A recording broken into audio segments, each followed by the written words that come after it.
बारामतीत जय पवार नागरिकांच्या भेटीसाठी राष्ट्रवादी कार्यालयात दाखल. दिवंगत अजित पवारांचे चिरंजीव जय पवार नागरिकांचे प्रश्न आणि समस्या जाणून घेण्यासाठी तयार. पोटनिवडणुकीपूर्वी नागरिकांशी थेट संवाद. मेळघाटामधल्या चिलाटीतून तरुणाची सातासमुद्रापार झेप. अमरावतीच्या किशोर बेटेकरला ब्रिटनमध्ये शिक्षणासाठी 55 लाखांची शिष्यवृत्ती. बारामतीत अवकाळी पावसाचा हाहाकार. केळी, ऊस, कलिंगड, हरभरा पिकाचं मोठं नुकसान. केळीच्या बागा जमीनदोस्त. लाखोंचं नुकसान. काढलीला आलेला पीक नष्ट. शेतकऱ्यांना अश्रू अनावर. चंद्रपुरात नामांकित डॉक्टरच्या दवाखान्यात चोरी. सीसीटीव्ही चोर कैद. 1 लाखाहून अधिकची रक्कम आणि काही कागदपत्र लंपास.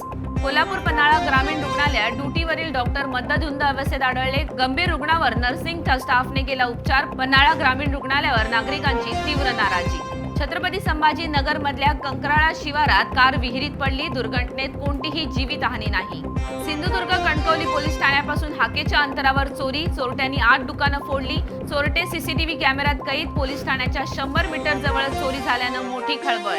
जिंतूर औंढा महामार्गावर भीषण अपघात. अपघातात 1 ठार 1 गंभीर जखमी. कार दुचाकीची समोरासमोर धडक.